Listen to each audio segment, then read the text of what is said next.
Muy buenas tardes. Bienvenidos a una nueva edición de Los Puntos sobre las Jotas por la plataforma informativa nojodas.p. Soy el periodista Javier Alejandro Ramos y estoy con ustedes, como todos los lunes a partir de las 6 de la tarde, con este espacio de análisis de la coyuntura política en forma independiente. Veamos lo más importante en la semana que pasó. El Estado ha hecho ya metástasis por casos de corrupción e inoperancia por parte del Poder Ejecutivo y el Congreso. Para nadie es un secreto que existe un pacto para mantenerse en el poder hasta el 2026, mientras juegan una y otra carta para continuar medrando del tesoro público aún más allá de esa fecha, para lo que se viene orquestando un evidente fraude electoral. El ministro del Interior, cuestionado por una serie de obstrucciones a la justicia y por amedrentar testigos contra su jefa, la presidenta de la República, Dina Boluarte, y su hermano Nicanor, se sigue saliendo con la suya, con la complicidad del Poder Legislativo, que ha aprobado una norma inconstitucional para que las investigaciones de los delitos sean conducidas por la policía y ya no por el Ministerio Público. La ley viola flagrantemente el artículo 159 de la Constitución, entregando a la policía la investigación de los delitos, cuando la Carta Magna señala que es el Ministerio Público el único órgano de la Administración de Justicia encargado de este propósito y que las fuerzas policiales deben sujetarse a las directivas de los fiscales. Un nuevo paso hacia la búsqueda de impunidad de altos funcionarios y políticos que podrán negociar con la policía, no preparada para tipificar delitos, y que además, por extensión, beneficia a bandas criminales organizadas dedicadas al sicariato, la extorsión, los secuestros. El desmontaje de la DIVIAC fue la primera medida conducente a este fin, y se han ido dando nuevas normas que desnaturalizan la lucha contra la corrupción y el crimen. Tanto el fiscal de la Nación como el Colegio de Abogados y el propio Poder Judicial han rechazado este nuevo instrumento legal del desprestigiado Congreso, aprobado bajo el pretexto de que hay demora, ineficacia y hasta casos de corrupción en el Ministerio Público. Las cifras lo desmienten. Si bien hay algunos fiscales suspendidos o destituidos, como Patricia Benavides, no hay ninguno preso. Y mientras que existen alrededor de 700 malos policías en prisión y alrededor de 25.000 dados de baja y suspendidos. Los jueces, felizmente, vienen aplicando el control difuso para casos que se han presentado ya buscando la aplicación de esta y otras normas inconstitucionales, prefiriendo la Carta Magna a una ley de menor rango. Y cualquier ciudadano puede interponer un habeas corpus si considera que la policía afecta su libertad. Un policía que hace uso de una norma inconstitucional puede tener responsabilidad penal por abuso de autoridad y otros delitos. Al final, el tema será visto por el Tribunal Constitucional, ahora presidido por la magistrada Luz Pacheco, que ocupará la vicepresidencia y que rinde pleitesía a quienes la eligieron, los fujimoristas. Fue una de las firmantes de la liberación del dictador sentenciado Alberto Fujimori.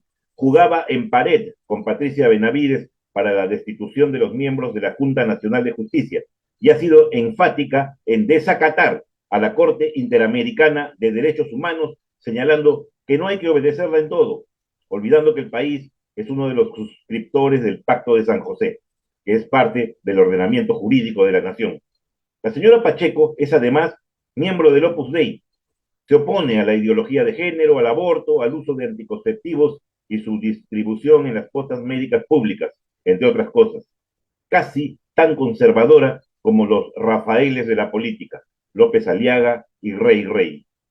El expresidente del Tribunal Constitucional, Francisco Morales Sarabia, está siendo investigado por cohecho pasivo por la fiscal suprema Delia Espinosa. Y es el futuro de la mayoría de magistrados de este organismo muy dúctil a convalidar leyes inconstitucionales dadas por el Congreso.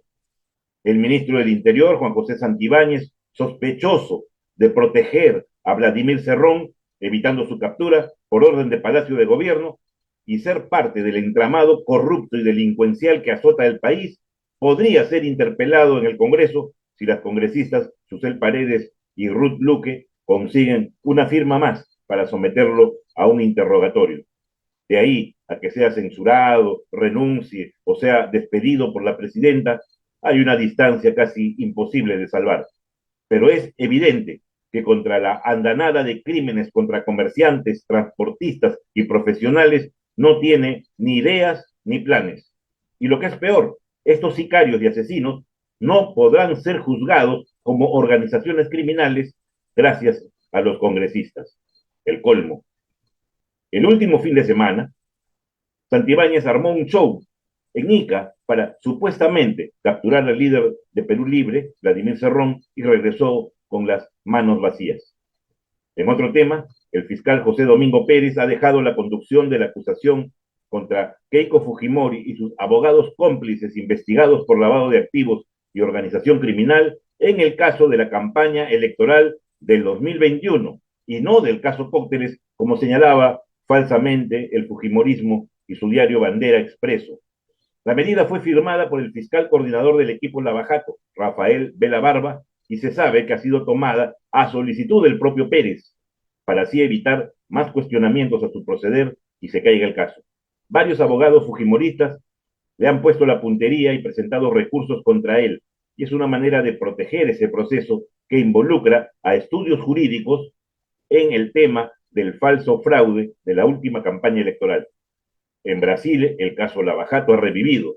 Un juez ha revertido la decisión de otro magistrado que había archivado los procesos contra Marcelo Odebrecht. Y eso tendrá implicancias en los varios procesos de nuestro país en que está involucrado. Por su parte, el ex candidato presidencial venezolano Edmundo González Urrutia, ganador de los comicios del pasado 28 de julio en Venezuela, en la fórmula con María Corina Machado, llegó a España en calidad de asilado, en vista de la persecución y cacería que en su contra ha emprendido el dictador Nicolás Maduro, que se sostiene en el poder merced a un fraude electoral y no es reconocido por el 95% de naciones del planeta. Finalmente, volviendo a nuestro país, no cabe duda ya que los mafiosos siempre tienen un as bajo la manga para crear psicosociales y tratar de distraer a la opinión pública de casos políticos relevantes. Esta semana todos se olvidaron de Keiko Fujimori, Dina Boluarte, Rafael López Aliaga, César Acuña y el ministro del Interior, que presentó una pericia trucha para intentar salirse de las acusaciones que lo involucran por un audio con un colaborador del Ministerio Público.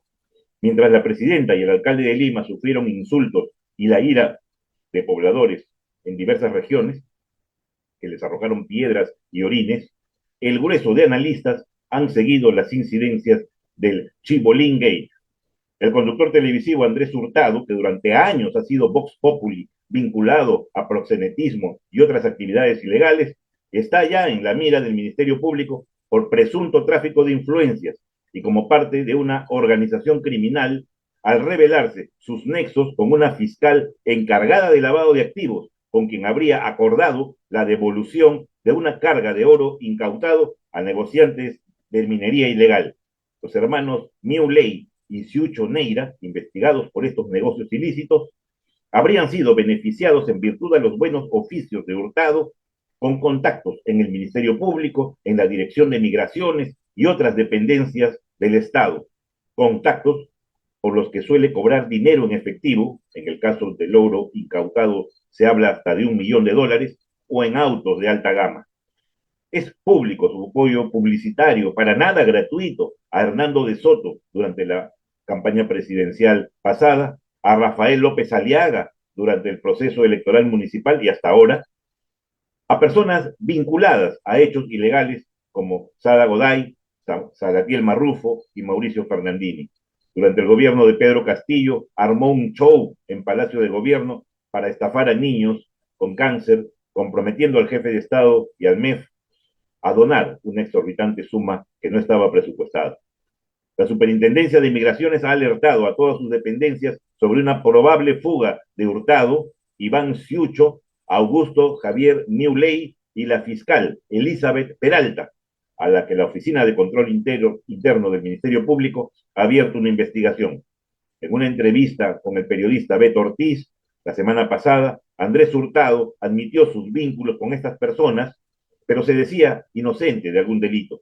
Entre los funcionarios que deberían ser pasibles de investigación y restricciones, debería encontrarse la ex superintendente de Migraciones, Rosana del Águila, pero no está. En los medios independientes digitales y en los programas de Beto Ortiz y Rodrigo González han salido con todo contra Chibolín. Panamericana Televisión lo ha suspendido y su programa no saldrá al aire indefinidamente. Pero otros conductores relacionados con él durante años han guardado silencio, como Magali Medina, Gisela Valcárcel y Ernesto Pimentel. Una última noticia. Fue hallado sin vida en su departamento de Miraflores anoche la ex canciller de Dina Boluarte, Ana Cecilia Gervasi, representante del Perú ante los organismos internacionales en Ginebra, donde debía retornar anoche mismo. No se han revelado los detalles, pero al parecer se trataría de un suicidio o es lo que se quiere aparentar. Con ella ya son dos las ex colaboradoras de Dina Boluarte que aparecen muertas en los últimos meses. En agosto del año pasado se informó del extraño deceso de Marta Saldarriaga, ex amiga de la presidenta y testigo clave en la investigación en su contra por tráfico de dinero. Gervasi, por su parte, había admitido que no había evidencia para llamar terroristas a los manifestantes muertos durante las protestas y estaba en Lima debido al cambio de titular en la cartera de Relaciones Exteriores. ¿Las muertes naturales o los suicidios también se pueden provocar? Queda abierta la pregunta.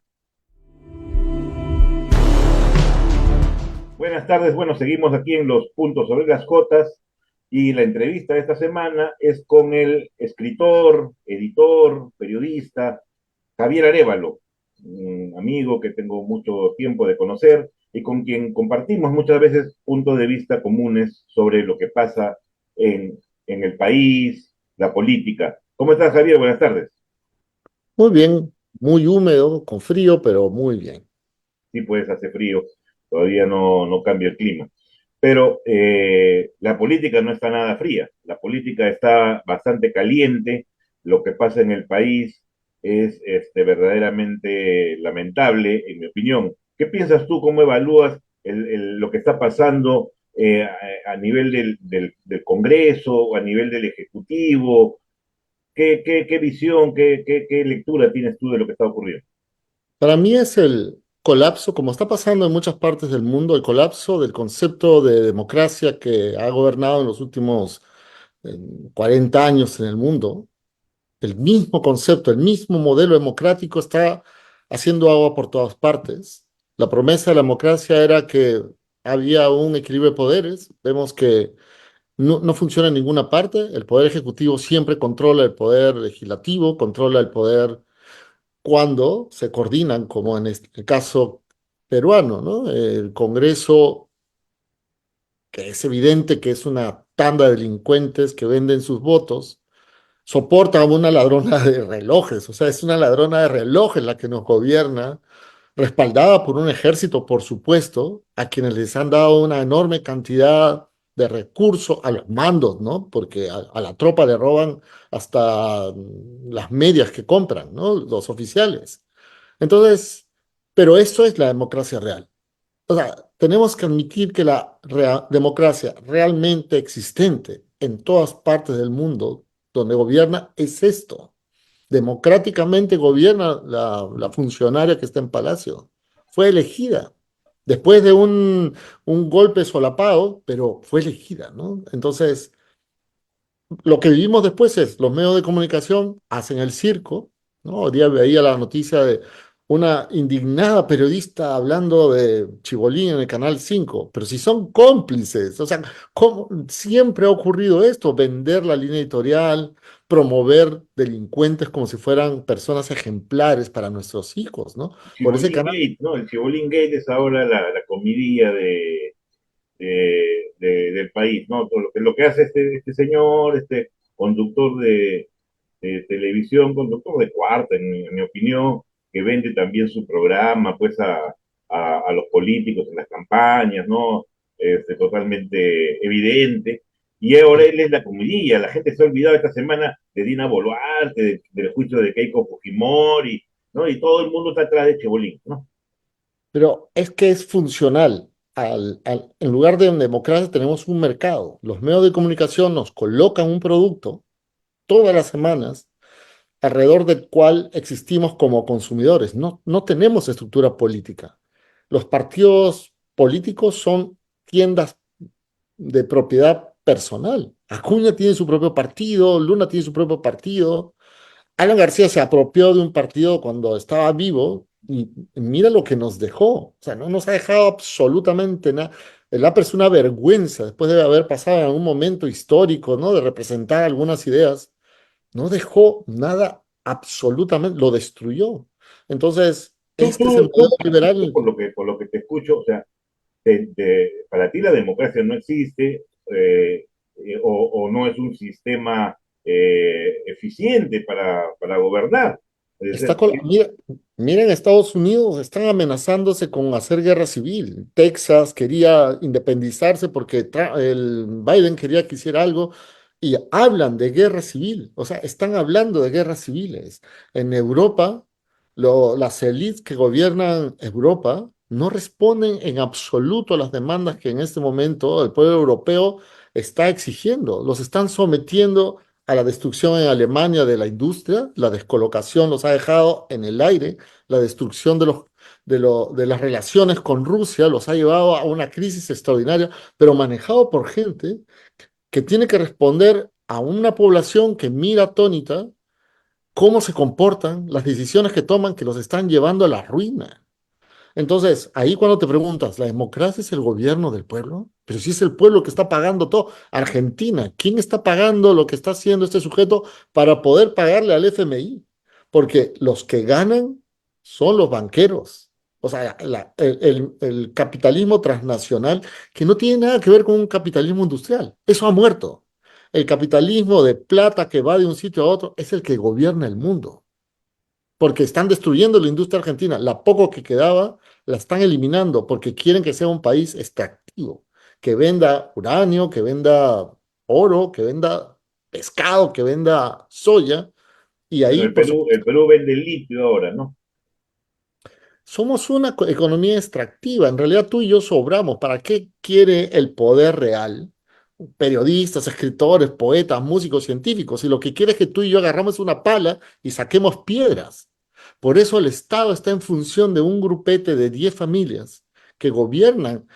¿De quién son los medios de comunicación donde ahora se indigna? Ah, Chabulín, Chibolín. Bueno, ese es tu producto. Tú me lo has puesto en la Y cara. los partidos políticos, ¿no? Dentro de esta visión que tú tienes, también son parte de este mercado, ¿no? Como tú lo dices claramente y yo estoy de acuerdo contigo. O sea, Acuña tiene su partido, Luna tiene su partido, Fujimorismo tiene su partido, López Aliaga tiene su partido. O sea, son 7, 8 o 10 personas sobre las que se mueve en realidad todas las decisiones políticas. Y vamos a ir a unas elecciones. O sea, vamos a ir a unas elecciones en año y medio, ¿no? Donde no sabemos qué va a pasar, porque la vez pasada ganó una persona que no tenía un partido, Pedro Castillo ganó porque, bueno, Cerrón tenía el partido, el grupo armado y todo eso, y lo puso de figurón ahí y se sacaron la tinca porque la gente votó contra el Fujimorismo, no es que haya votado por Pedro Castillo, no, porque Claro, creían que pero, fuera un gran sujeto, un gran estadista, era votar claro, contra el pero, fujimorismo. Y ahora, claro, ¿qué pero cosa viene? va a venir exactamente lo mismo, pero más agudo. O sea, el sistema es lo que ha producido un Milei. Milei es equivalente a Castillo. Solo que en otro orden. No importa ahora el discurso izquierda-derecha, ya no funciona para leer. Lo que está ocurriendo en Europa, por ejemplo, es nacionalistas y no nazis, sino una posición que define cuáles son los intereses de esta nación frente a los intereses de quienes vienen a usufructuar los recursos de esta nación. Esa posición está complicada porque la forma en que se leía socialistas, capitalistas, no está funcionando para leer lo que está pasando, No, no, porque el discurso de izquierdas y derechas ya está desfasado, eso es del siglo pasado. Ahora yo veo más, como tú señalas, el tema económico es básicamente lo más importante y el tema de corrupción contra anticorrupción, porque o sea, en gran medida los gobiernos, tanto en el Perú como en América Latina y en algunos otros países del mundo, es la corrupción la que gobierna y en este caso en el Perú está gobernando la corrupción hace muchos años. Por eso lo que te propongo pensar es que la corrupción no es un accidente, es la naturaleza del sistema político democrático liberal. Porque para tener un funcionario en un ministerio, lo que necesitas es que ese funcionario sea débil frente al poder económico, que, que legisle en favor de poderes económicos. Por eso se bajan las UNEDU, porque el congresista que es dueño de un imperio de universidades Bamba, paga a sus congresistas para que legislen a su favor. Acá El hay que varios de tiene, esos, porque hay varios de esos que tienen universidades, Bamba, ¿no? Aparte de Acuña, Luna, Amurruz y un montón más, ¿no? claro, lo que hay que ver es quién gana dinero. Como en todo crimen, hay que ver quién gana dinero. ¿Dónde va la plata? Ahora, no es un problema de antiminería, porque el sistema está armado así. Los mineros ganan plata, los financieros ganan plata, los bancos ganan, o sea, nadie gana tanto como los bancos en nuestro país, porque tienen leyes a favor. Los que explotan al campesino, ¿no? Ahora es una nueva explotación de campesinos porque las personas trabajan a destajo, no hay aquí acosar a un trabajador que se sindicaliza es la norma. El Estado no protege a nadie absolutamente. O sea, lo que quiere lograr mi ley, un Estado que no exista, eso es Perú. Las pistas ahora se están matando en las calles. ¿Por qué? Porque las pistas están privatizadas. Entonces pelean por el espacio privado de uno y otro. Entonces los comités se inventan, toman y ahora matan al que creó su otro comité pirata y se montan encima. Bueno, Entonces estamos en... es un país de gángsters, ¿no? Es un país donde las organizaciones criminales, que no solamente están en lo político, sino también a nivel de captura y mantenimiento de territorios, es lo que tú estás hablando, que es cierto, o sea, está ocurriendo en las pistas, los transportistas tienen que pagar cupos, los cambistas tienen que pagar cupos, los trabajadores de ambulantes tienen que pagar cupos, etcétera, etcétera. O sea, estamos en un estado fallido, estamos en una situación lamentable y el ministro del Interior sigue preocupándose si dijo o no dijo en el audio tal o cual cosa para favorecer a la presidenta o a su hermano. Porque no hay política, pues. No hay política. Hay problemas judiciales, problemas legales, crímenes, pero no hay política. No hablamos, por ejemplo, de reducir la pobreza, como ANLO o como está pasando en Brasil. Reducir la pobreza es una tarea política. Controlar el espacio, el territorio, ¿no? Controlar las pistas, que son propiedad de todos nosotros. Eso es política. No hablamos de eso, hablamos de Chibolín se escapa del país, ¿no? Gisela Balcar está involucrada. O sea, el show del mercado político, no de una Pero estructura y esto social. ocurre obviamente porque no hay educación, pues. O sea, la gente no se educa o no se ha educado. Hemos vivido desde los años 90 o un poco antes hasta la fecha de show, ¿no? De farándula, de Mm. psicosociales, de Laura Bozzo, Beto Ortiz, Magali Medina, etcétera, etcétera, hasta esto es guerra, combate y todo lo que los medios de comunicación tradicionales nos ponen y lo que hacen las redes sociales, que es muy poco en realidad, no tienen la difusión, los programas políticos o los programas de análisis, hay muy buenos en las redes sociales, no tienen la difusión porque el gran conglomerado de los medios de comunicación tradicionales son los que ponen la agenda, ¿no? Exactamente, pero no ocurre solo en Perú. Zelensky es un payaso realmente, ¿no? Sin denostar a los payasos. O sea, a mí me encanta la comedia, pero él es un payaso y es un muñeco ventríloco, ¿no? Elegido porque fue famoso en la televisión. Lo mismo Milei.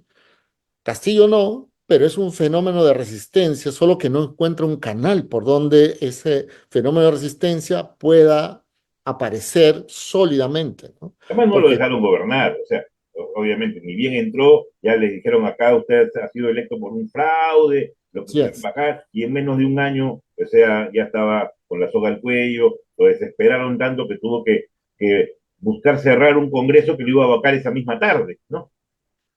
Por, ¿Y qué es lo que quería hacer Castillo? O sea, tomar conciencia de que el territorio nos pertenece, que las concesiones mineras tienen que revisarse en la forma en que pagan o no pagan. No, no se trata de que no haya minería, se trata de que no evadan impuestos, de que paguen lo que tienen que pagar por lo que nos corresponde Pero es y el de que ese dinero... comunismo, pues gritaron ¿no? los que cortan el jamón, esto es comunismo, ¿cómo no se puede permitir? Y se lo bajaron, ¿no? Y Sí, y ahora, ¿qué cosa tenemos para el 2026? Está, pues, bueno, está igual el fujimorismo, López Aliaga, Hernando de Soto, lo de siempre, y aparte el señor López Chau, que es el rector de una universidad, y 25 o 30 partidos más, ¿no? claro. Donde la oferta viene a ser casi lo mismo, o sea de izquierda, sea de derecha, sea de centro, no se ve. O sea, No, va pasando porque en la segunda vuelta dos partidos con 8, 9%.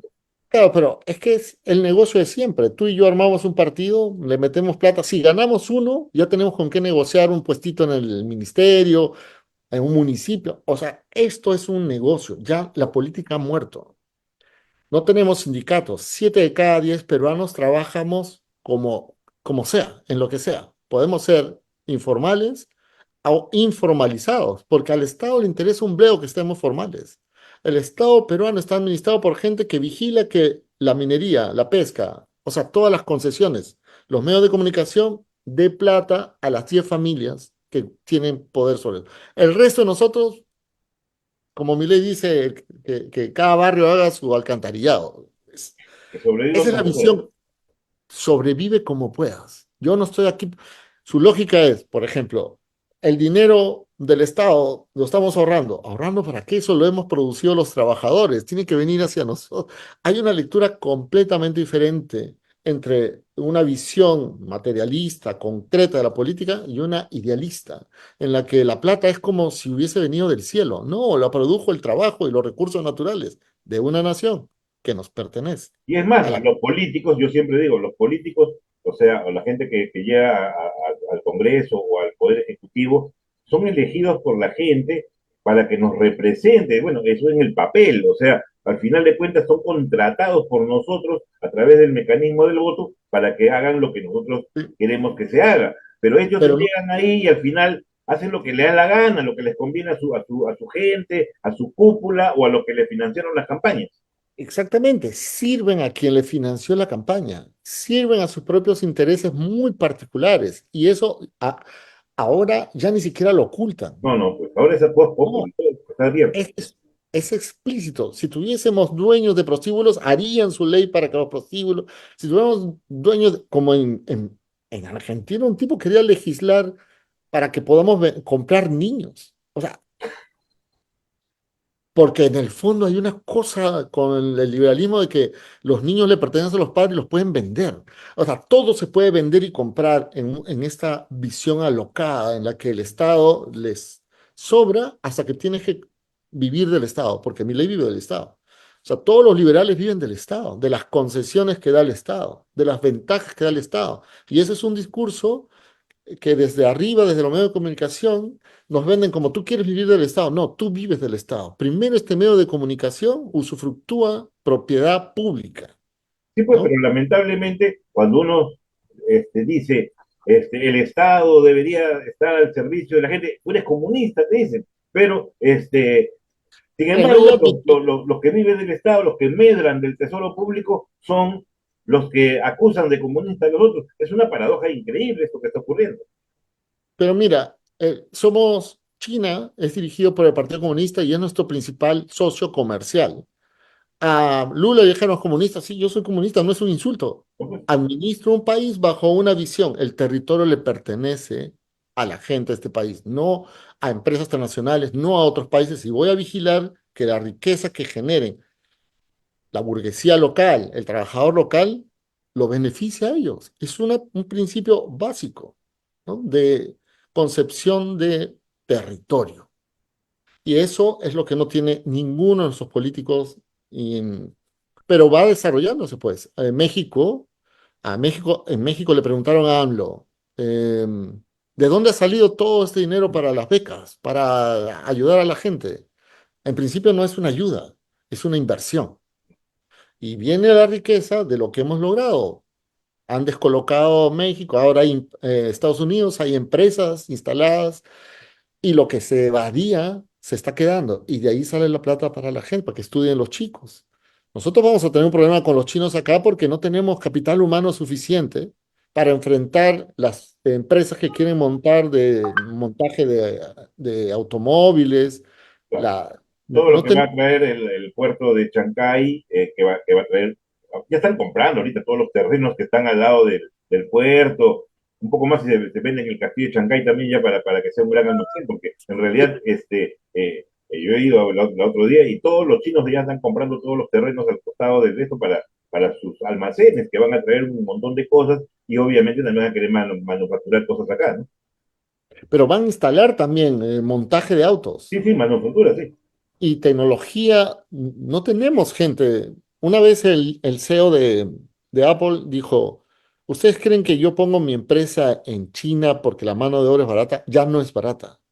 Lo ponemos ahí porque si necesitamos 1.000 ingenieros, ahí están formados. China ha invertido en su gente para que eso ocurra. Entonces, es muy diferente lo que está pasando. En esta dialéctica de imperios, nosotros estamos, Perú está, se los están jalando entre los chinos y los norteamericanos, los BRICS y los anglosajones. Y vamos a ver la pelea. Pero lo chistoso es esto, los chinos han hecho una cosa monumental y Norteamérica se pica y dicen, yo también quiero. Sí, pues, Pero él tiene una promesa de un puerto, pero promesa, los chinos ya lo hicieron. Los chinos no prometen, dice, vienen, hacen, lo hacen en dos patadas, ahora va a haber trenes, va a haber entonces, nosotros como país deberíamos negociar con quien nos da más ventaja. no, Eso es todo. Eso no significa que eres comunista, capitalista. así. Es territorio, gente a la que tienes que servir y darle la oportunidad de progresar. Lamentablemente, como decía, el tema pasa por la educación y desde los 90 a la fecha la gente está muy mal educada, o sea, no solamente a nivel de su comportamiento, ¿no? Como hablaban mal educado, no, o sea, está o sea, viviendo de una realidad que no conoce porque las currículas en el colegio o en la universidad o cualquier instituto, o sea, donde tú estudies, o sea, no te sirve para nada. O sea, la gente no lee, ¿no? No lee. Entonces, No. tenemos a políticos ahí que no saben ni siquiera una fecha clave, pues, sobre la historia nuestra. O sea, están un canciller, un ministro, un congresista, que están, o sea, pésimamente formados en lo educativo. ¿Y qué cosa vamos a hacer entonces con esto? Pero a la par de eso, y te cuento una historia, yo me fui a La Oroya, me metí al local del sindicato de La Oroya con un obrero y ahí decía biblioteca y estaba vacía. Entonces conversé con un viejo obrero y le pregunté, el dueño del hotel donde me quedé, y me dijo, es verdad, había una biblioteca, ahí vamos a leer. Eso ya no existe. ¿Y qué pasó? Le dije, no sé, me dijo. ¿Ves? No hay memoria, hay historia, pero no la conocemos porque no la leemos. Y eso es premeditado. El Perú está organizado para que nadie lea. Estamos atomizados. Nadie promueve la asociación de la gente. Si yo estuviese en el Estado, por ejemplo, promovería que todas las bodeguitas o la gente de los mercados se asociara, porque ellos son una fuerza productiva, pero son esclavizados. Tú mismo cuando trabajas, yo trabajo, nos esclavizamos a nosotros mismos con la idea de que somos, ¿cómo le dicen? Emprendedores. No, No, no, la somos gente vive el día, precariato. la gente vive el día, ¿no? La gente vive el día. El concepto es precariato, trabajamos en la precariedad, pero tenemos que sobrevivir y hacemos cosas, yo hago talleres, vendo libros, a veces pago impuestos, a veces no, porque así es la estructura social. Entonces nos han precarizado, nos han alejado, nos han distanciado. Tú no sales a la calle si no tienes plata, no puedes entretenerte en ningún lugar porque no hay ningún servicio municipal, ¿no? Algunos sí, San Isidro, Miraflores, pero en los sectores donde necesitaríamos educar a la gente, formarla, lo que buscan es atomizar. Esa es la realidad peruana ahora. Y pues es lamentable. Y bueno, ojalá, bueno, ese ojalá pues es un poco también una esperanza, pero una esperanza muy, muy, muy, muy difícil de repente que se pueda llenar, de que en un futuro próximo, a corto plazo, esto cambie. ¿no? Tenemos que vivir como está organizado el país, como lo han organizado quienes portan el jamón, ¿no? Así es. Y tenemos, y si uno sale por ahí a protestar o a decir algo, inmediatamente te chuponean o te comienzan a fastidiar por acá, por allá, o a buscarte algún pecadillo para sacarte en las redes también y exponerte, porque estamos en una situación verdaderamente muy difícil, donde se ha criminalizado hasta la protesta y todo, ¿no? Sí, claro, nos han disparado, han matado gente. Esto es un gobierno criminal y eso no va a cambiar. No van a soltar el poder, van a tratar de estirarlo hasta el último momento, como lo ha hecho todo criminal que nos ha gobernado. Y van a cambiar Siempre. de figurita en el 2026. Otra persona entrará para continuar lo que están haciendo acá, ¿no? Sí, sí, claro, el Poder Judicial seguirá sometido con islas de resistencia también, frente a la evidencia, pero con acoso, ¿no? Como acosan a los fiscales. La estructura es así mafiosa y no va a cambiar para el 2026, se va a agudizar, va a ser peor. Mira, yo voy en moto, me la compré en el 2010. El 2010, y nosotros hemos sido niños que corríamos en las calles, Sí, claro. ¿no? Ya sabes que no podemos correr en las calles como cuando éramos niños porque nos atropellan. Imagina un niño y andar en moto ahora es muchísimo más peligroso que el 2010. Así que cuando me dicen, ¿va a cambiar algo? No va a cambiar, porque nada ha cambiado. Se agudiza y cada vez es más descarado, más precario, más triste. Ahí estamos. Lo único que queda es realmente, yo me preguntaba, ¿cómo me acerco a un sindicato? ¿Cómo sindicalizamos gente? ¿Cómo organizamos un partido que pueda enfrentar desde la conciencia, la movilización, que es para años, no es para ahorita, ¿no? A mí ni siquiera me interesa el poder. Yo soy un escritor, soy un promotor de lectura, me interesa la política como un fenómeno. Yo no tengo ninguna esperanza. Sé que va a ser peor, pero eso no significa que no quiera actuar. ¿Ya? Uno desde su pequeño espacio de repente trata de, de concientizar a la mayor cantidad posible de amigos primero y luego de público, para que al menos a la hora de votar antes hayan leído, al menos, y escojamos pues al menos malo, ¿no? O a los menos malos para el Congreso y no a la sarta de impresentables y de delincuentes que hoy están ahí. Bueno, pues ha sido una conversación bastante pesimista, mi estimado Tocayo, pero bueno, es lo que tenemos, pues lamentablemente, y bueno, ni modo, pues habrá que seguir remando para que las cosas mejoren en un futuro. Te agradezco mucho esta charla y espero pues que ya nos reunamos nuevamente para tomarnos un piquito en estos momentos, en estos días, ¿ya? Muy bien. Gracias, nos vemos. Gracias, Tocayo. Hablamos. Un gran abrazo.